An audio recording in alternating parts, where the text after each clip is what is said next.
एक बार फिर आप लोगों के समक्ष हूँ एक नए पाठ के साथ, एक नई इकाई के साथ। क्लास 6 का ये छठा चैप्टर है। अगर मुझे कहना हो कि चैप्टर कैसा है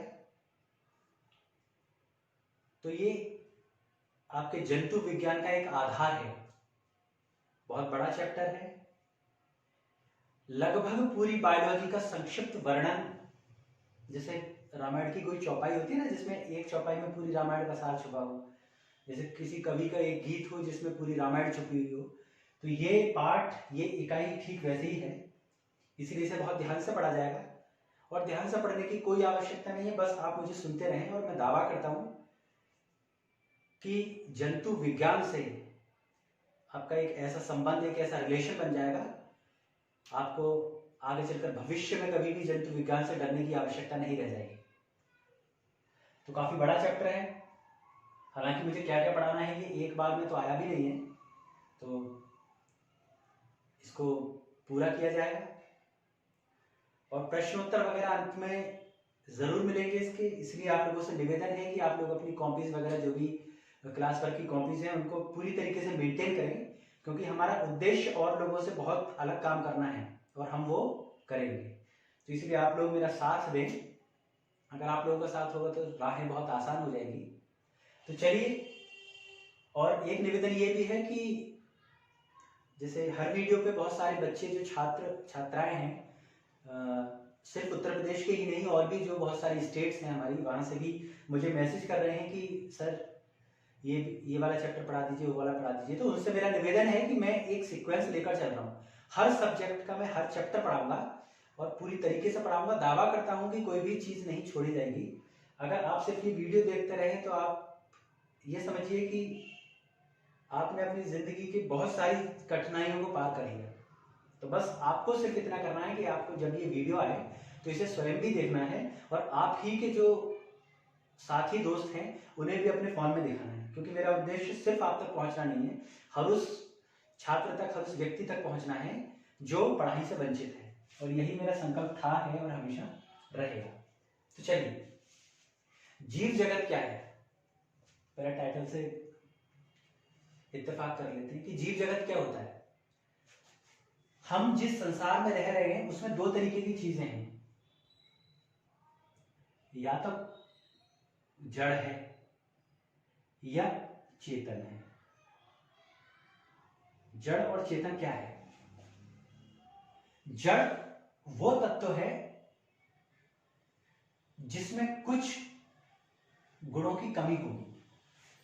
चेतन वो तत्व है जिसमें वो सारे गुण पाए जाएंगे। वो गुण क्या है? वो गुण ये डिसाइड करेंगे कि कोई भी चीज लिविंग है, यानी कि जीवित है, या नॉन लिविंग है, NON, नॉन लिविंग। जीवित है या अजीवित है। लिविंग को क्या बोलेंगे? सजीव, जिसमें जीवन हो। सजीव का मतलब जिसमें जीवन हो। और नॉन लिविंग को बोलेंगे निर्जीव, जिसमें जीवन ना हो। अब अपने आसपास जरा नजर दौड़ाइए और मुझे बताइए कि सजीव चीजें क्या क्या हैं। जैसे कि मनुष्य जो है वो सजीव है क्योंकि उसमें जीवन है। टेबल, यानी कि जो टेबल और चेयर आप इस्तेमाल कर रहे हैं, TABLE टेबल, और CHAIR chair. Table, chair, fan यानी कि पंखा, ट्यूबलाइट, ये क्या है? ये निर्जीव है। तो क्या ऐसी चीज है जो ये डिसाइड कर रही है कि कौन सी चीज तो सजीव आ जाएगी और कौन सी चीज निर्जीव आ जाएगी? तो कुछ लक्षण हैं जो इस बात को डिसाइड करेंगे कि कौन सी चीज सजीव है और कौन सी चीज निर्जीव है। वो लक्षण क्या क्या हैं? तो वो लक्षण, सबसे पहला लक्षण है आपका पोषण। पोषण, ठीक है। पोषण क्या होता है? हमें एक पहचान ये है कि जो व्यक्ति जीवित होगा वो खाना जरूर खाएगा। खाना जरूर खाएगा। अब खाना कैसे खाएगा? खाना दो तरीके से खा सकता है। यानी कि हमने पोषण को क्या किया? पोषण को हम दो भागों में बांटेंगे। दो कौन कौन से भागों में बांटेंगे?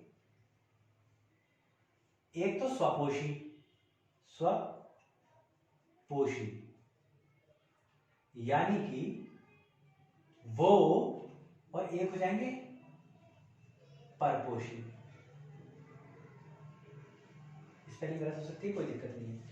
स्वपोषी और परपोषी क्या होता है? स्वपोषी वो जीव हैं जो अपना खाना स्वयं बनाएंगे। अब जैसे वो जीव कौन कौन से हैं, आप जरा मुझे सोचकर बताइए कि स्वपोषी में कौन कौन है। तो अपना खाना, मम्मी हमारा खाना खुद बना देती है, तो क्या मम्मी स्वपोषी हो गई? नहीं, मम्मी स्वपोषी इसलिए नहीं है क्योंकि वो सिर्फ खाने को जो है, वो बने बनाए खाने को सिर्फ एक उसका कन्वर्जन कर रही है। जैसे गेहूं था, ठीक है, गेहूं पहले से पौधे ने तैयार कर दिया, हम क्या कर रहे हैं, उसका सिर्फ रूपांतरण ही तो कर रहे हैं, हमने उसको पिसवाया, आटा बनाया और रोटी बनाई। तो मनुष्य जो है वो स्वपोषी नहीं है। स्वपोषी कौन कौन होते हैं? स्वपोषी वो जो अपना खाना स्वयं बनाए, जो अपना खाना स्वयं बनाए, और ये दूसरों का बना हुआ खाएंगे, दूसरों का बना हुआ खाएंगे। अब देखिए अपना खाना कैसे है कि जैसे फॉर एग्जाम्पल, पी एक्स का मतलब एग्जाम्पल होता है, मैं पहले बता चुका हूं। फॉर एग्जाम्पल प्लांट यानी कि पौधे, PLANT प्लांट, प्लांट का मतलब पौधे। पौधे क्या होता है, एक क्रिया होती है जिसको हम बोलते हैं प्रकाश संश्लेषण। मैं सिर्फ नाम लिख रहा हूं क्योंकि आपके इसमें समझाना नहीं है। वो प्रकाश संश्लेषण, प्रकाश संश्लेषण क्या होता है, इसे इंग्लिश में बोलेंगे फोटो, PHOTE, फोटो, प्रकाश का मतलब फोटो, और संश्लेषण का मतलब सिंथेसिस, SYNTHESIS, फोटोसिंथेसिस। सूरज की ऊर्जा से पौधों द्वारा जिस विधि से खाना बनाया जाता है, जैसे गेहूं का एक दाना बना, जैसे ये गेहूं का एक दाना बन गया, तो ये क्या है, प्रकाश की वजह से बन रहा है। नीचे जड़ जो होती है किसी भी पौधे की, वो तो न्यूट्रिएंट्स ले रही हैं, जैसे कि नाइट्रोजन ले लिया, फास्फोरस ले लिया, पोटेशियम ले लिया, और ऊपर से क्या आ रहा है, ऊपर से क्या ऑक्सीजन ली जा रही है और सनलाइट ली जा रही है। तो एक विधि होती है प्रकाश संश्लेषण, उसकी मदद से जो पौधे होते हैं वो अपना खाना स्वयं बनाते हैं। तो वो जीव जो अपना खाना स्वयं बनाए उन्हें तो हम बोलते हैं स्वपोषी। और परिपोषी कौन से होते हैं, वो जो दूसरों का बना हुआ खाएं, जैसे कि मनुष्य। अब मनुष्य अपना खाना स्वयं तो नहीं बनाता है, जिस खाना बनाने की हम बात कर रहे हैं वो सिर्फ रूपांतरण है, खाना स्वयं नहीं बनाया जा रहा है। खाना स्वयं बनाना होता है प्लांट के द्वारा, एक आध एनिमल भी होता है, लेकिन सारे एनिमल्स नहीं होते हैं। यानी कि जो एनिमल है वो क्या है, परिपोषी है। अब जैसे मैं तुमसे ये कहूं कि जो फ्रॉग होता है हमारा, मेंढक, FROG, फ्रॉग यानी कि मेंढक, बताओ वो मेंढक जो होता है वो खाना स्वयं बनाता है या दूसरों का बना हुआ खाता है? तो वो दूसरों का बना हुआ खाता है। कैसे? वो तुम्हें तालाब के आसपास दिख जाएगा और जो छोटे छोटे कीट पतंगे होंगे उन्हें अपनी जीभ से चिपकाकर उन्हें खा जाएगा। तो खाना स्वयं तो वो अपनी बॉडी में तो नहीं बना रहा है ना, वो दूसरे के बनाए हुए खाने से अपना पेट भर रहा है। तो स्वपोषी और परिपोषी आप समझ गए। अब स्वपोषी में ही 3 प्रकार के होते हैं। 3 कौन कौन से प्रकार हैं? पहला है शाकाहारी, शाकाहारी। दूसरा आ जाएगा मांसाहारी। तो शाकाहारी वो होते हैं जो साग सब्जी खाएं, और मांसाहारी वो होते हैं जो मांस वगैरह खाएं, यानी कि साग सब्जी नहीं खाएंगे, और सर्वाहारी जो दोनों खाएं, यानी कि ये तो क्या खाएगा, ये खाएगा सब्जी वगैरह। अब देखो पहचानो कौन कौन है जो सब्जी खाता है। जैसे बकरी है, बकरी कभी तुमने मांस खाती हुई देखी? नहीं, वो सिर्फ घास खाएगी, तो बकरी इसका एग्जाम्पल हो गया। मांसाहारी में सिर्फ मांस खाएंगे, जैसे कि शेर चीता हो गया, शेर चीता। ये बताओ क्या कभी तुमने पालक का साग खाते हुए देखे? नहीं देखोगे। क्या कभी तुमने इन्हें सलाद खाते हुए देखा कि खीरा खा लिया या मूली खा ली? नहीं, ये क्या करते हैं, ये सिर्फ मांस खाएंगे। और सर्वाहारी जो दोनों खाएं, बताओ सर्वाहारी का एक उदाहरण बताइए, एक एग्जाम्पल बताइए। तो मनुष्य जो है वो सर्वाहारी है, यानी कि हम साग सब्जी भी खाते हैं और मीट वगैरह यानी कि मांस वगैरह भी खाते हैं। तो स्वपोषी और परिपोषी, स्वपोषी के 3 हो गए, शाकाहारी जो साग सब्जी खाएंगे, मांसाहारी जो मांस खाएंगे, और सर्वाहारी जो दोनों खाएंगे। सर्वा यानी कि सर्व मतलब सब कुछ खाएंगे, यानी कि दोनों खाएंगे। अब पोषण के बाद एक तो हमारा हो गया कि जो सजीव है वो खाना खाता होगा। अब दूसरी हमारी आई श्वसन, यानी कि वो सांस लेता होगा। अब बताओ क्या टेबल जो है वो सांस लेके, क्वेश्चन का मतलब हो गया कि सांस जरूर लेता होगा, यानी कि ऑक्सीजन लेता होगा, OXYGEN, ऑक्सीजन लेता होगा। अब बताओ बताओ क्या पेड़ जो होते हैं यानी कि प्लांट ऑक्सीजन लेते हैं? हाँ, तो प्लांट ऑक्सीजन नहीं तो कार्बन डाइऑक्साइड लेते हैं, लेकिन अपनी श्वसन क्रिया तो कर ही रहे हैं, कार्बन डाइऑक्साइड लेते हैं और ऑक्सीजन एटमॉस्फेयर में छोड़ देते हैं, तो श्वसन क्रिया हो रही है। तीसरा है हमारा उत्सर्जन, उत्सर्जन यानी कि जो हमने खाना खाया उसमें से पोषण जितना था यानी कि पोषक तत्व थे वो तो हमारे शरीर में आ गए। जैसे हमें बहुत भूख लग रही थी, हमने दूध पी लिया, तो दूध में जितने भी विटामिन वगैरह थे यानी कि जो जो चीजें दूध में पोषण तत्व थी हमारी बॉडी में इस्तेमाल की जा सकती थी वो हमारी बॉडी ने तुरंत इस्तेमाल कर ली। उसके बाद कुछ ऐसी चीजें भी होंगी जो हमारी बॉडी में इस्तेमाल के लायक नहीं है, क्योंकि सिर्फ मनुष्य को देखकर ईश्वर ने कोई भी चीज नहीं बनाई है ना।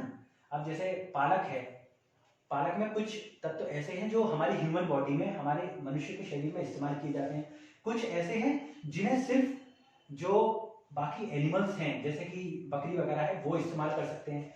तो वो चीज जो हमारे इस्तेमाल की नहीं है वो हम क्या कर देते हैं, एक्सक्रीट कर देते हैं। एक्सक्रीट यानी कि जो सुबह को हम फ्रेश होने जाते हैं यानी कि जो मल का त्याग करते हैं वो एक्सक्रीशन है। तो यानी कि एक तो वो खाना खाता होगा, दूसरा सांस लेता होगा, तीसरा एक्सक्रीशन करता होगा, चौथा उसके अंदर क्या होगी, संवेदनशीलता होगी। संवेदनशीलता, संवेदनशीलता क्या होती है? संवेदनशीलता होती है जैसे मैं अभी तुम्हें सामने खड़ा करूं और एक थप्पड़ तुम्हारी तरफ लाऊं या तुम्हारी तरफ कोई चीज फेंकूं तो तुम ऐसे बच जाओगे या ऐसे बच जाओगे, वो क्या है, संवेदनशीलता है। यानी कि तुम्हारी रेस्पॉन्स, तुम में रेस्पॉन्स देने की क्षमता है, तुम क्या कर रहे हो, रेस्पॉन्स कर रहे हो। अब अगर तुम मरे हुए हो, अब जैसे मरे हुए व्यक्ति के ऊपर अगर तुम कोई भी चीज डाल दोगे या पत्थर भी डाल दोगे तो वो हिलेगा डुलेगा नहीं।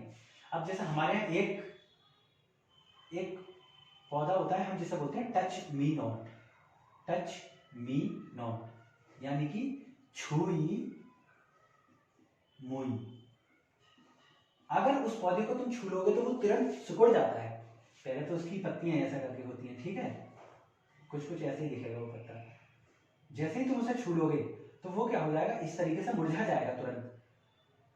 तो वो क्या है, वो क्या कर रहा है, रेस्पॉन्स दे रहा है यानी कि रिएक्शन कर रहा है, तो उसमें संवेदनशीलता है। यानी कि प्लांट और एनिमल्स दोनों में संवेदनशीलता होती है।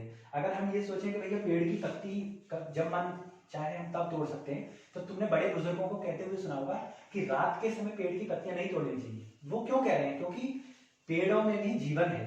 आप पेड़ों से जाकर बातें करिए तो आप ये पाएंगे कि जैसे कोई वृक्ष बहुत सूख रहा है और आप उसके पास रोज जाकर उसके हालचाल पूछने लगेंगे तो आप कुछ वक्त में ये पाएंगे कि वो जो है वो हरा भरा हो गया और तेजी से सही हो रहा है।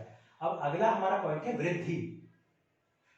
वृद्धि यानी कि जैसे हम बोलते हैं ग्रोथ, GROWTH, जो जीवित होगा उसमें ग्रोथ हो रही होगी। यानी कि जब हम पैदा होते हैं तो सबसे पहले हम इतने बड़े होते हैं, ठीक है, लो मैंने इस तरीके से बना दिए, ठीक है, हम इतने बड़े होते हैं, फिर क्या होते हैं, फिर हम पूरा एक शरीर बन जाते हैं।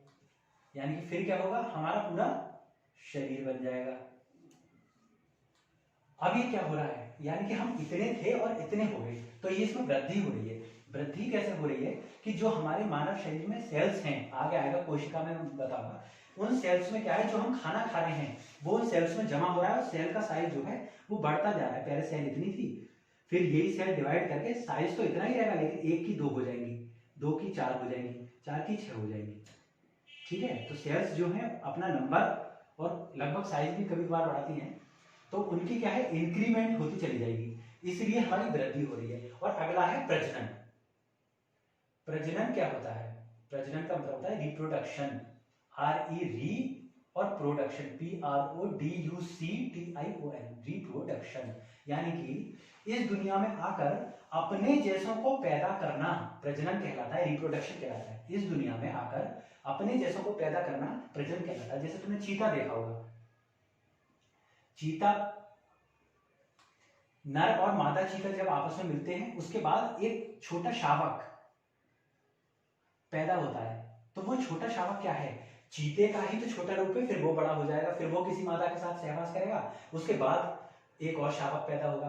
तो हम क्या कर, अब जैसे मनुष्यों में है, मनुष्यों में हम बच्चे पैदा कर रहे हैं, जनसंख्या बढ़ाई जा रही है, तो वो क्या है, प्रजनन है। तो सजीव वो होते हैं जिनमें ये सारे लक्षण पाए जाएंगे, यानी कि पोषण पाया जाएगा, सांस ले रहा होगा, एक्सक्रीशन बल का त्याग कर रहा होगा, संवेदनशील होगा, जिसमें ग्रोथ हो रही होगी, छोटे से बड़ा हो रहा होगा, और प्रजनन कर रहा होगा।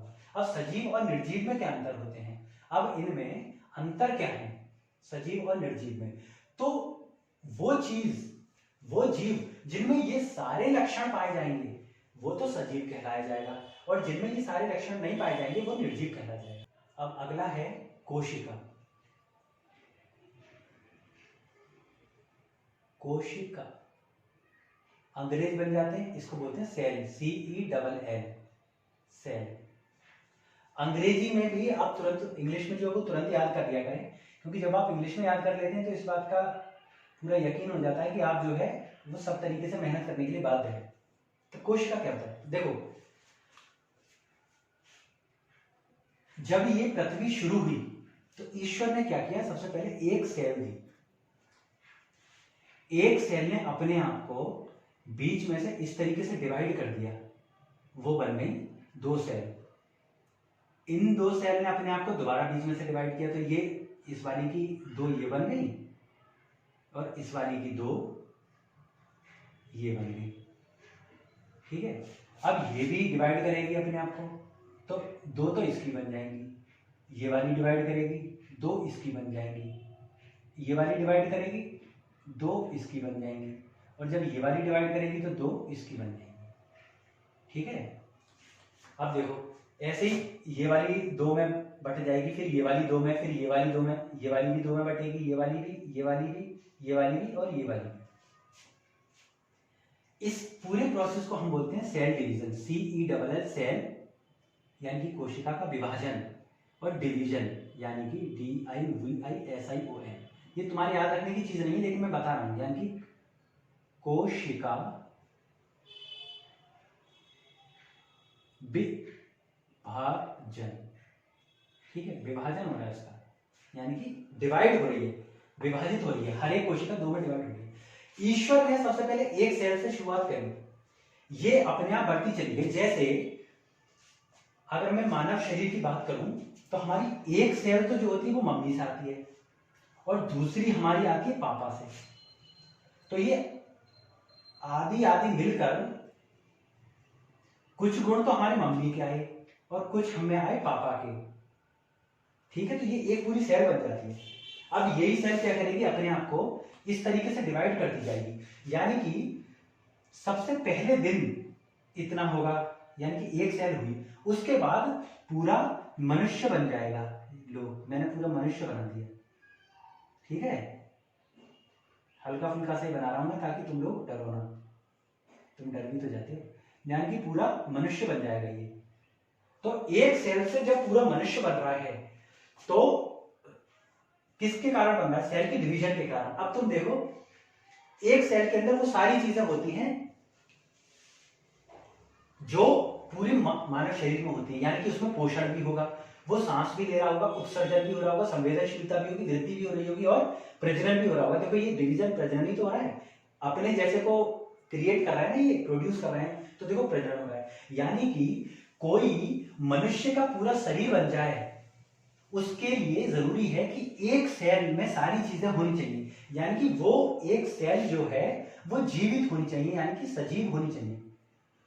अब तुम प्रश्न कर सकते हो कि अगर सर सेल जो है यानी कि कोशिका सजीव है तो क्या निर्जीव भी हो सकती है? तो मैं तुमसे कहूंगा कि हाँ निर्जीव भी हो सकती है। निर्जीव कैसे हो सकती है? जैसे तुमने देखा होगा कि खाल छूट रही है, तो वो जो खाल का छुटना है उसमें क्या बहुत सारे सेल्स थे, वो सेल्स मर गए, इसलिए वो तुम्हारे शरीर से अलग होने लगे, ठीक है। यानी कि जो तुम्हारी खाल छुटी है वो मैंने ये बना दी, उसमें बहुत सारे सेल्स थे, तो यानी कि क्या था, ना तो वो पोषण ले रहे थे, ना वो श्वसन कर रहे थे, उन तक ऑक्सीजन नहीं पहुंच पा रही थी, ना वो एक्सक्रीशन कर रहे थे, ना संवेदनशीलता रह गई थी उनमें। अगर तुम अपनी टूटी हुई खाल को जो तुम्हारी उंगली को या कहीं हो उसमें सुई चुभो का देखना तो तुम्हें दर्द नहीं होगा, ना वो प्रजनन कर रहे हैं ना अपने जैसे कर रहे हैं। तो यानी कि कोशिका क्या होती है, ये कोशिका होती है। अब सजीवों का वर्गीकरण देखिए। सबसे पहले तो हम देखते हैं कि वर्गीकरण क्या होता है। वर्गीकरण अंग्रेज बन जाते हैं, अंग्रेज में बोलते हैं इसको क्लासिफिकेशन, CLASSIFICATION। एक हमारे साइंटिस्ट थे जिनका नाम था लीनियस। क्या नाम था? LINNEOUS, Linnaeus. स्पेलिंग थोड़ी सी गड़बड़ा गई है, अभी चेक कर लेता हूँ मैं क्या स्पेलिंग है।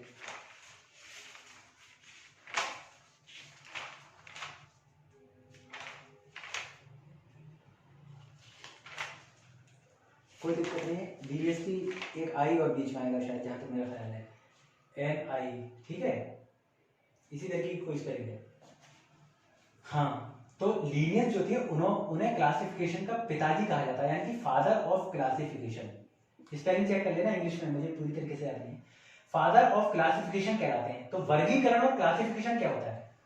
जैसे हमारे पास क्या रखी हुई है, मेज है, कुर्सी है, कंगा है और आम रखा हुआ है, सेब है, केला है। तो हम इनका क्लासिफिकेशन कैसे कर सकते हैं? हम एक तरफ लिखेंगे खाने योग्य चीजें, खाने योग्य, और ना खाने योग्य, खाने योग्य। अब खाने योग्य में तो सब खाने रख देंगे, खाने वाली रख देंगे, जैसे कि आम रख देंगे, इसमें सेब रख देंगे, केला रख देंगे। और ना खाने योग्य में रख देंगे मेज, कुर्सी और कंगा, ठीक है। यानी कि अब हमने क्या किया, हमने वर्गीकरण कर दिया कि भैया एक तरफ तो सारी वो चीजें हैं जो खाने योग्य हैं और एक तरफ वो हैं जो ना खाने योग्य हैं। तो क्लासिफिकेशन क्यों किया गया? किसी भी चीज का क्लासिफिकेशन क्यों किया जाता है? जैसे फ्रीज में तुमने देखा कि फ्रीज में कभी जूता रख देते हो या फ्रीज में कभी मोजा रख दिया, तुमने क्यों नहीं रखा? तुमने इसलिए नहीं रखा क्योंकि तुम क्लासिफिकेशन कर चुके हो, तुम वर्गीकरण कर चुके हो कि भैया फ्रीज में वही चीजें रखी जाएंगी जो गर्मी के कारण खराब हो सकती हैं या खाने योग्य चीजें। अब भाई मौजा जो है वो गर्मी से खराब नहीं हो सकता, ना तुम उसे खाते हो। तो क्लासिफिकेशन क्या होता है, चीजें आसान कर देता है। तो वर्गीकरण हो गया। अब सजीवों का वर्गीकरण देखो, पहला आता है संरचना के आधार पर। संरचना के आधार पर अब देखो, संरचना के आधार पर हमने कैसे क्लासिफाई किया? हमने दो तरीके से क्लासिफाई कर दिया। एक तो हमने कर दिया एक कोशिक जीव, और दूसरे हो गए वही बहुकोशिक।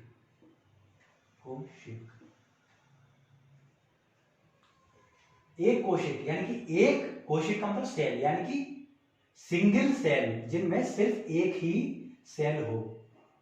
जैसे मैंने एक सेल बनाई थी ना, एक सेल होगा, बीच में न्यूक्लियस होगा। बहु मतलब बहुत सारे, यानी कि multicellular, CELL cell, LULAR, यानी कि मल्टी मतलब बहु, बहुत सारे सेल्यूलर, जिसमें बहुत सारे होंगे। जैसे कि जिसमें बहुत सारे सेल्स होंगे। तो एक एग्जांपल बताओ, जैसे कि मैन यानी कि आदमी, यानी कि ह्यूमन बीइंग, या हम ह्यूमन बीइंग बोल देते हैं, यानी कि मनुष्य, ह्यूमन। ये इसका एग्जांपल दो। सिंगल सेल में क्या हो गया? Amoeba, AMOEVA, amoeba. Paramecium, PARAMECIUM, amoeba, यानी कि अमीबा, पैरामीशियम, ठीक है। तुम्हारी पुस्तक में दे रखा है, तुम उसे पढ़ो। तो वो जीव जिनमें सिर्फ एक ही सेल है। अब मैंने बताया था एक सेल भी वही सारे काम करेगा जो पूरा मनुष्य का शरीर करेगा, यानी कि पोषण भी होगा, श्वसन भी करेगा, उत्सर्जन भी, संवेदनशीलता भी, वृद्धि भी और प्रजनन भी। तो और मल्टीसेलुलर भी वही काम करेगा, यानी कि एक कोशिक वो हो गई जिनमें एक सेल होगी मगर सारे काम करेगी। बहुकोशिक वो हो गई कि सारी सेल्स, एक से ज्यादा सेल्स होंगी, बहुत सारी होंगी और सारे वही काम करेंगे।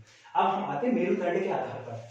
मेरुदंड होता है हमारा रीढ़ की हड्डी, यानी कि वर्टिब्रा।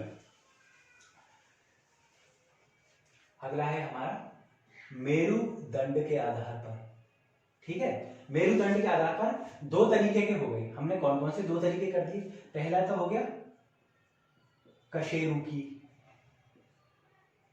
जिनमें मेरुदंड होगा, यानी कि मेरुदंड होगा। अब जैसे कि मनुष्य है, मनुष्य, उसमें बताओ रीढ़ की हड्डी पाई जाती है? हाँ, तो उसमें रीढ़ की हड्डी पाई जाती है, तो ये उसका एग्जाम्पल हो गया। अब दूसरा है कशेरुकी, कशेरुकी यानी कि जिनमें मेरुदंड यानी कि रीढ़ की हड्डी नहीं होगी। तो हमने दो तरीके से विभाजित कर दिया। पहले तो वो जिनमें रीढ़ की हड्डी होगी, तो इनमें वो सारे हो जाएंगे। बताओ, मनुष्य में रीढ़ की हड्डी होती है? हाँ होती है। चीता में होती है? हाँ होती है। बताओ, अमीबा में यानी कि जो सिंगल सेल था उसमें रीढ़ की हड्डी होती है? तो उनमें नहीं होती है।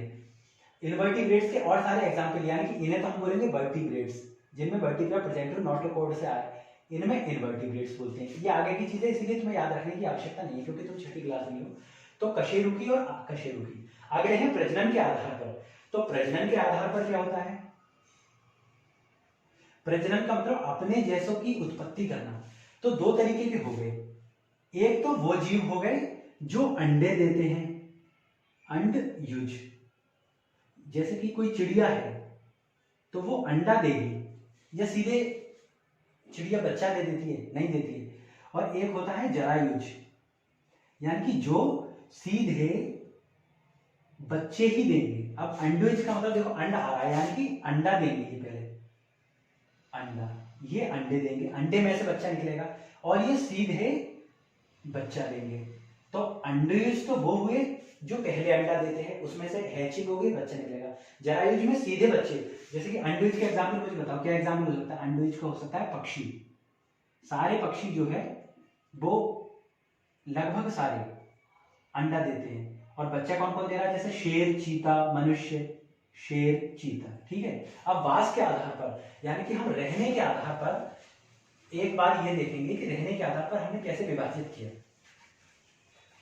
अब कहां कहां रह रहे हैं?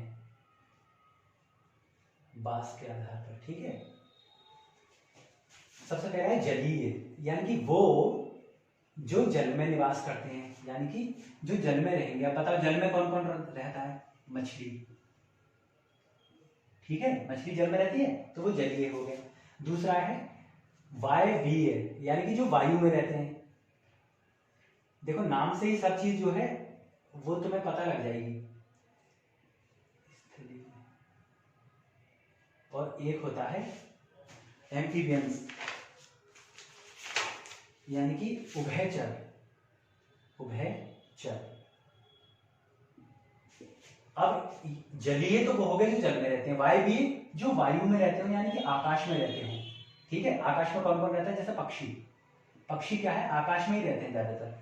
स्थलीय जो स्थल पे यानी कि जमीन पे रहता हो, जैसे शेर है। बताओ, क्या तुमने कभी शेर को उड़ते हुए देखा?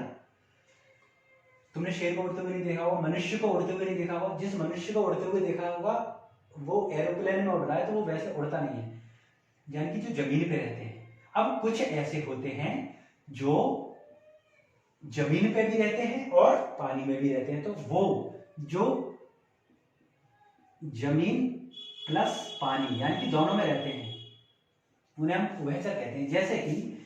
जैसे कि मेंढक। अब मेंढक क्या है? मेंढक जमीन पे भी रहता है और पानी में भी रहता है। तो जलीय वो हो गए जो जल में रहते हैं, वायवीय जो वायु में रहते हैं, स्थलीय जो जमीन पे रहते हैं, और उभयचर जो जल और जमीन। अब पांचवें टॉपिक पे आते हैं कि पौधों का वर्गीकरण क्या होता है। तो सबसे पहले हम देखते हैं कि एक पौधा दिखता कैसा है। ये मैंने आपका पौधा बनाने की कोशिश की है, क्योंकि मेरी बहुत ज्यादा ड्राइंग अच्छी तो नहीं है, परंतु फिर भी आपको समझ में आएगा। ये आपकी पत्ती। देखो, तो दो तरीके के तंत्र होते हैं। कौन से होते हैं? एक तो होता है हमारा जड़ तंत्र। क्या होता है? जड़ तंत्र। ठीक है। और एक होता है प्ररोह तंत्र। प्ररोह तंत्र यानी कि इसको बोलेंगे हम टैप, यानी कि रूट सिस्टम। RWT, रूट का मतलब जड़ और तंत्र का मतलब सिस्टम। ये तो हमारा रूट सिस्टम हुआ। और ये हमारा हो जाएगा शूट सिस्टम, SHWT, शूट, और सिस्टम SYSTEM। अब ये क्या होते हैं? यानी कि जड़ों से रिलेटेड जितनी भी चीजें होंगी उनमें उन सबको हमने एक सिस्टम में रख दिया, एक तंत्र में रख दिया, उसको तो बोल दिया जड़ तंत्र। तो जड़ तंत्र क्या है? मिट्टी से नीचे का पूरा तंत्र जो है वो जड़ तंत्र है, और मिट्टी के ऊपर यानी कि फूल और फल तक का जो तंत्र है वो है हमारा प्ररोह तंत्र यानी कि शूट सिस्टम। तो देखो रूट सिस्टम में क्या आएगा? रूट सिस्टम में हमारी होगी रूट यानी कि जड़, सबसे पहले तो जड़ होगी, ठीक है, इसमें जड़ होगी। शूट में क्या होगा? तना, ठीक है, तने के बाद पत्ती, ये क्या हुआ? फूल, और ये हुआ फल, ठीक है। इसको मैं बहुत अच्छे से बॉक्स में बंद कर दे रहा हूं ताकि आपको सब चीज बहुत अच्छे से समझ में आ जाए। देखो अब हम क्या करते हैं, पौधों के भाग यानी कि जड़ वगैरह वगैरह ये सब इसी में पढ़ लेते हैं। देखो अब क्या हो रहा है, तो अब मैं प्ररोह तंत्र और ये मिटा रहा हूं क्योंकि मैं साइड में यहां लिखता रहूंगा। तो पहले मैं आ जाता हूं जड़ पर। अब देखो जड़ ये है, तुम देख रहे होगे कि ये मोटी सी जो एक जड़ है, यानी कि एक तो जड़ का वो हिस्सा है जो बहुत मोटा है, तो यानी कि हमारी जड़ हमने 2-3 भागों में परिवर्तित कर दी। पहले एक मोटी जड़ आएगी, उसके बाद जड़ की ब्रांचेस निकलेंगी, तीसरी बार उसकी और ब्रांचेस निकलेंगी। तो जो मोटा वाला तना है उसको हम बोलते हैं टैप रूट, यानी कि जड़ 2 तरीके की होती है। जड़ कौन कौन सी होती है? एक पहली जड़ देखो 2 तरीके की, मूसला और अपस्थानी, यानी कि मूसला जड़ कौन सी होती है? जिन्हें हम बोलते हैं टैप रूट। टैप रूट यानी कि मूसला जड़ कौन सी होती है। और दूसरा आती है अपस्थानिक। अपस्थानिक हम इन्हें बोलेंगे एडवेंटिशियस, ADVENTITIOUS, एडवेंटिशियस, ठीक है। टैप रूट क्या है? ये जो सिंगल मेन रूट है ये तो है टैप रूट, ठीक है। टैप रूट में क्या है? हमारी टैप रूट में 3 चीजें आ रही हैं। एक तो पहली आ जाएगी प्राइमरी यानी कि प्राथमिक जड़, यानी कि पहली हमारी आएगी प्राथमिक जड़। अब प्राथमिक जड़ कौन सी है? यानी कि जो मेन वाली है, जो मेन वाली काली काली बड़ी दिख रही है, ये तो है हमारी प्राथमिक जड़, ठीक है, क्योंकि सबसे पहले यही जड़ आएगी, प्राथमिक जड़। अब इस प्राथमिक जड़ में से और देखो जड़ें निकलेंगी काली काली, तो ये काली काली जो जड़ है, देखो मैं यहां से इसको ला रहा हूं, इसको हम बोलेंगे द्वितीयक जड़ यानी कि सेकेंडरी रूट। द्वितीयक, पहले प्राथमिक जड़ और फिर द्वितीयक जड़। अब लाल रंग की जो ये छोटी छोटी जड़ दिखाई दे रही है, ये लाल रंग की जड़ है, हम इन्हें बोलेंगे तृतीयक जड़ यानी कि टर्शियरी, तृतीयक जड़, ठीक है। तो जड़ हमारी कौन कौन सी हुई? पहली तो हुई मूसला जड़, यानी कि जो मेन रूट होती है, जो जमीन के अंदर पाई जाएगी, उसे हम बोलेंगे मूसला जड़ यानी कि टैप रूट। टैप रूट में जो सिंगल वाली होगी, जो सबसे पहले जा रही होगी, वो तो प्राथमिक जड़ हो गई। प्राथमिक जड़ का मतलब हो गया 1 के ऊपर डिग्री, द्वितीय का मतलब हो गया 2 के ऊपर डिग्री, और तृतीय का मतलब 3 के ऊपर डिग्री। तो सबसे पहले प्राथमिक आई, उसकी ब्रांचेस निकलेंगी, जैसे काली वाली तो ये द्वितीय जड़ हो गई, और इसकी और ब्रांचेस निकलेंगी तो ये हो गई तृतीय जड़, ठीक है। अब चलो इसको लिखा रहने देते हैं, मिटा ही देते हैं। तो प्राथमिक, द्वितीयक और तृतीयक जड़ आपने पढ़ ली। अब अगला है हमारा अपस्थिक यानी कि एडवेंटिशियस रूट। एडवेंटिशियस रूट क्या होती है? एडवेंटिशियस वो रूट होती हैं जो हमारी रूट सिस्टम से ना पाकर शूट सिस्टम से पाई जाएंगी। यानी कि जैसे तुमने देखा होगा कि जैसे एक गेहूं का पौधा है, जैसे एक गेहूं का पौधा है, तो इसमें नीचे जड़ भी होंगी और ऊपर भी जड़ पाई जाएंगी। ऊपर जो जड़ पाई जाएंगी, यहां पे भी हल्की फुल्की जड़ पाई जाएंगी। तो ये जड़ क्या है? ये जड़ क्या कर रही है? ये, क्योंकि कुछ पौधे ऐसे होते हैं जो अपने आप को संभाल सकते हैं और कुछ ऐसे होते हैं जो अपने आप को संभाल नहीं पाएंगे, तो उनमें क्या करते हैं, ये जो रूट्स हैं इन्हें हम बोलते हैं एडवेंटिशियस यानी कि अपस्थानिक।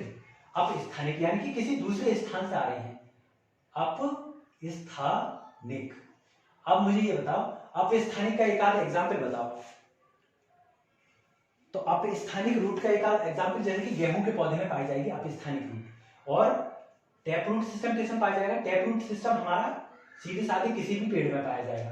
तो जड़ मैंने ये पूरा किया। अब देखो जड़ के बाद अब मैं इसके भाग को पढ़ाऊंगा। अब आया देखो तना। तो तना क्या होता है? ये है हमारा तना। तना तना क्या है? किसी भी पौधे का वो भाग जिससे आगे चलकर पत्ती, फल और फूल निकलेंगे, यानी कि जो आधार होता है वो तना होता है। ठीक है। अब ये क्या हुई? हमारी पत्तियां हुई। एक पत्ती को अब मैं इधर बना रहा हूं। अब देखो ये तना हुआ हमारा। ठीक है। अब यहां से क्या है? ये पत्ती देखो यहां से निकल रही है, यानी कि एक पॉइंट ऐसा होगा जहां पर ये हमारा तना आ रहा है और यहां से पत्ती निकल रही होगी। तो ये जो पॉइंट होगा, इस पॉइंट को हम बोलेंगे पर्णधार। क्या बोलेंगे? पर्णधार। ठीक है, ये पर्णधार हो गया। अब आगे चलकर इस पे देखो ये पत्ती बनेगी। ठीक है, ये देखो मैंने गुलाब की पत्ती बना दी। ठीक है। अब ये जो बीच वाली रिब आ रही होगी, इसके और पास क्या होगा? एक पूरा पत्ता होगा। तो इस पत्ते को क्या बोलेंगे हम? पर्णफलक। इस पत्ते को हम बोलेंगे पर्णफलक। ठीक है। और पर्णफलक जिसपे होगा उसे हम बोलेंगे पर्णवृंत, यानी कि काला काला जो है ये हो जाएगा पर्णवृंत। पर्णवृंत। ठीक है। तो पर्णाधार वो पॉइंट जो हमारे तने से और जिसमें पत्ती निकलेगी, पर्णाधार हो गया। पर्णफलक हमारा पूरा पत्ता हो गया। और पर्णवृंत हो जाएगा वो रिब, वो एक ऐसी लाइन जिसके और पास पत्ती फैली हुई होगी। अब पत्ती की दो सतह होगी, एक तो ऊपरी सतह होगी और एक होगी निचली सतह। तो देखो जो ऊपर की सतह होगी वो तो क्या होगी? थोड़ी सी चिकनी होगी। और नीचे की सतह क्या होगी? वो थोड़ी सी खुरदरी होगी। ऊपरी सतह पे तुम्हें बहुत सारे उभार नहीं नजर आएंगे, लेकिन निचली सतह पे उभार नजर आएंगे। ये उन उभारों में क्या होगा? बहुत सारी वेन्स होंगी, यानी कि कुछ तुम्हें लकीरें सी दिखाई दे रही होंगी। वो लकीरें क्या करेंगी? इस पूरे पत्ते को इस तरीके से रखेंगी, ऐसे मुरझाने नहीं देगी। क्यों ये ऐसा रखेंगी? क्योंकि जब सूरज चमकेगा तो सूरज की लाइट इन पत्तियों पर पड़ेगी, और इन पत्तियों में जो स्टोमेटा प्रेजेंट होगा, वो स्टोमेटा प्रकाश संश्लेषण करेगा। याद करो मैंने पिछली वीडियो में बताया था। उस प्रकाश संश्लेषण से क्या होगा? ये अपना खाना बनाएंगे। तो बताओ खाना पत्ती से बनता है या जड़ से बनता है? तो खाना जो है हमारा पत्ती से बनता है, और जड़ से तो न्यूट्रिएंट्स लिए जाते हैं ताकि हमारा खाना बन सके। अब देखो ये पूरा हो गया। अब आया हमारा फ्लावर यानी कि फूल। तो फूल को, आपको फूल का डायग्राम देखा है, मैं सीधे डायग्राम बनाता हूं। ठीक है, ये देखो ये आया।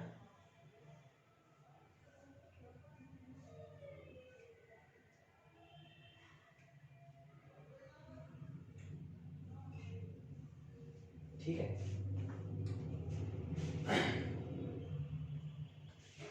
ये हमारा हो गया पुष्प। देखो पुष्प में क्या क्या होंगे? सबसे नीचे होगा पुष्पवृंत। पुष्पवृंत। पुष्पवृंत क्या होता है? पुष्पवृंत वो डंडी होती है जिसपे पूरा पुष्प जो है, जिसपे पूरा फूल जो है वो टिका हुआ होता है। अगर पुष्पवृंत नहीं होगा तो फूल कैसे टिकेगा? मुझे ये बताओ। ठीक है, तो पुष्पवृंत वो डंठल हो गई। जैसे अगर कोई फूल तुम तोड़ोगे तो वो पुष्पवृंत यानी कि यहां से टूटता है। ठीक है, अब उसके बाद दो फलक आएंगे। ठीक है, हमें से दो दल आएंगे। एक तो होता है हमारा बाह्य दल यानी कि बाह्य दल, और एक होता है अंदर का दल, और जिसे हम बोलेंगे बाह्य दल हो गया, और एक होता है दल यानी कि ये हो गया दल। बाह्य दल क्या होता है? बाह्य दल वो एक्सटेंशन होता है, यानी कि बढ़ोतरी होती है पुष्पवृंत की, जो हरी हरी सी दिखाई देती है, जिसमें आगे चलकर फूल के जो दल, यानी कि दल का क्या काम होता है? दल इतने आकर्षित होते हैं कि ये भंवरों को और चिड़ियों को अपनी ओर आकर्षित करेंगे। क्यों आकर्षित करेंगे? ताकि वो दूसरे फूल पर बैठें और दूसरे फूल से अंडे लाकर इस फूल पे छोड़ दें, ताकि क्या हो, एक बीज बन जाए। अब जैसे तुमने अगर किसी का गुलाब का ही फूल देखा हो तो उसमें बहुत छोटे छोटे इस तरीके के सफेद सफेद होते हैं, तो वो क्या है, वो बीज हैं। उन बीज से क्या है, दूसरे गुलाब के फूल बनेंगे। तो दल हो गए, एक बाह्य दल और एक हो गया दल, अंदर वाला दल, आंतरिक दल। बाह्य दल का काम क्या होता है, सपोर्ट करना होता है, ये सपोर्ट कर रहा है दूसरे दल को। और इस अंदर वाले दल का मतलब होता है आकर्षित करने वाला। अब इसमें क्या है, वृत्तिकाएं होंगी। वर्तिका, वर्तिका क्या होता है, वो डंडी होती है जिन पर ऊपर जाकर एंथर्स वगैरह प्रेजेंट होंगे, और ये हो गए वर्तिकाग्र। ठीक है, वर्तिकाग्र में क्या होगा, मेल रिप्रोडक्टिव स्पोर्स प्रेजेंट होंगे, जिनकी वजह से ये पूरा फूल बनेगा। ठीक है, तो ये हमारा तुम्हारा हो गया फूल। अब फल का आपका इसमें बहुत ज्यादा विवरण नहीं दे रखा है, तो हम सिर्फ इतना ही पढ़ेंगे कि प्लांट में क्या क्या चीजें होती हैं। तो बताओ क्या क्या होती है। एक तो हमारी जड़ होती है, फिर तना होता है, तने पे पत्ती लगी हुई होती है, फल होते हैं और फूल होते हैं। ठीक है, अब हम आ जाते हैं कि पौधों का वर्गीकरण कैसा होता है। अब वर्गीकरण क्या है पौधों का, पौधों का वर्गीकरण किया गया है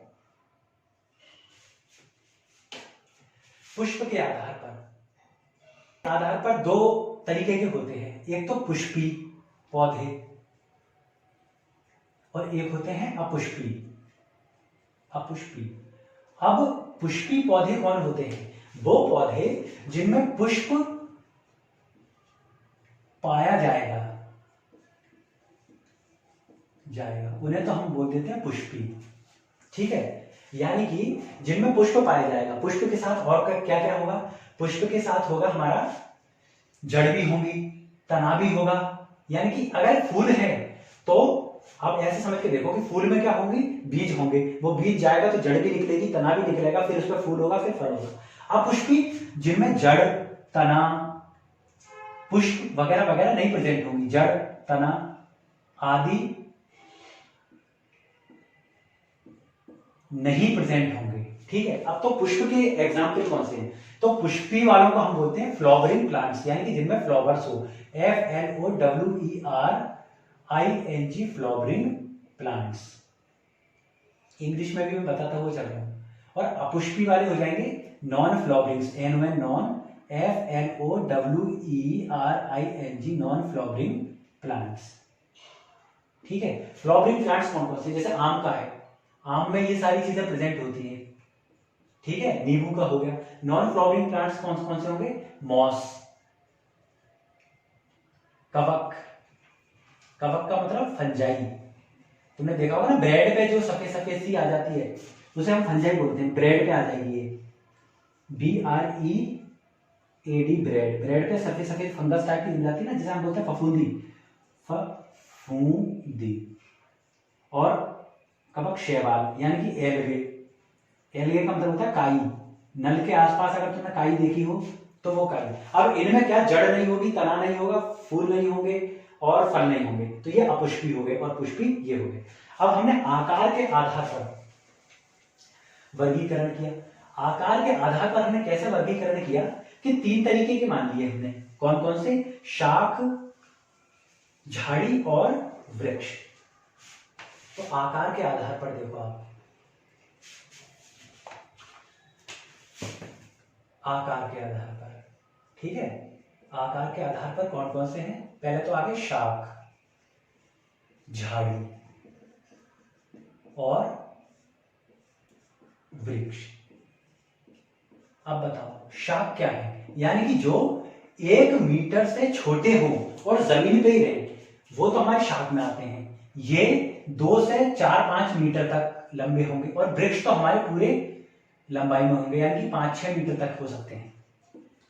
ठीक है, 5-6 मीटर तक हो सकते हैं। ये बहुत ही सॉफ्ट होंगे, यानी कि लचीले होंगे। झाड़ी जो होती हैं वो वृक्ष से तो कम लचीली होंगी, लेकिन शाक सब्जी से थोड़ी ज्यादा मजबूत होंगी। और वृक्ष हमारे पूरी तरीके से कठोर होंगे। ठीक है, तो ये हमारे आकार के आधार पर हो गया शाक। अब शाक के उदाहरण मैं बताता हूं। शाक का उदाहरण हो गया जैसे कि पालक। ठीक है, पालक शाक हो गया। झाड़ी गुलाब का फूल मान लो, वो झाड़ियों में आता है। और वृक्ष हमारे कौन से हो गए, जैसे आम का वृक्ष हो गया, ठीक है। तुम अपने हिसाब से एग्जाम्पल और दूसरे भी देख सकते हो। अब आयु के आधार पर, अब जैसे एक मनुष्य का जीवन हुआ आयु के आधार पर, ठीक है। आयु के आधार पर हमने क्या किया, आयु के आधार पर भी इनको 3 में विभाजित कर दिया। कौन कौन से, एक तो हो गए 1 वर्षीय, 1 वर्षीय यानी कि वो पौधे जो 1 वर्ष में अपना पूरा जीवन पूरा कर लेते हैं, उन्हें हम बोलेंगे 1 वर्षीय। दूसरे हो गए द्विवर्षीय, यानी कि जिन्हें अपना पूरा जीवन पूरे करने में 2 वर्षों का समय लगेगा, वो हो गए द्विवर्षीय। और एक हो गए बहुवर्षीय, यानी कि जो अपना पूर्ण जीवन बहुत मतलब 2 से ज्यादा वर्षों में करेंगे, या तो ये तो कर लेंगे 1 वर्ष में, ठीक है, ये करेंगे 2 वर्ष में अपना जीवन पूर्ण, और ये 2 से ज्यादा। अब 2 से ज्यादा कितने भी हो सकते हैं, 2 भी हो सकते हैं, 4 भी हो सकते हैं, 6 भी हो सकते हैं, 8 भी हो सकते हैं, 10 भी हो सकते हैं, ठीक है। तो ये हमारे हो गए आयु के आधार पर, यानी कि 1 वर्षीय, 2 वर्षीय और बहुवर्षीय। अब हमने जड़ें पढ़ी थी। अब जड़ों में क्या हो रहा है कि कई बार जो न्यूट्रिशन है हमारा वो जड़ों में बढ़ जाता है। अब तुमने, ये है हमारी मूली, ये चुकंदर हो गया हमारा, और ये हो गई हमारी गाजर। अब देखो, तुमने मूली पे रेशे लगे हुए देखे होंगे इस तरीके से निकलते हुए, तो वो रेशे तो हो गई जड़, यानी कि ये तो हो गई जड़, और मूली का वो भाग जो हम खाते हैं वो क्या है, तना, ठीक है। ऐसे ही तुमने शलजम में देखा होगा कि ऐसे करके जड़ें निकल रही होंगी, और वो भाग जो हम खाते हैं वो है तना। ऐसे ही तुमने गाजर में देखा होगा कि इधर जड़ें निकल रही होंगी, और वो पोर्शन जो हम खाते हैं वो है तना। तो हुआ क्या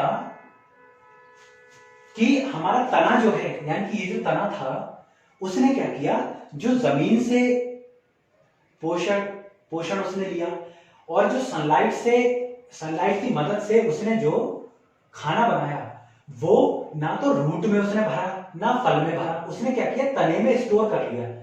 तो तना क्या हो गया, मोटा हो गया। तो ये 3 प्रकार के हो गए। कौन कौन से हो गए, एक तो देखो शंकु, शंख हमारा ऐसे करके होता है, तो ये तो हो गई शंकु, तो ये हो गया शंकु रूप। तो शंकु रूप क्या हो गया, गाजर। तो गाजर का रूप कैसा होता है, शंकु रूप होता है। दूसरा है हमारा तुर्क रूप। तो तुर्क रूप कैसा होता है, मूली,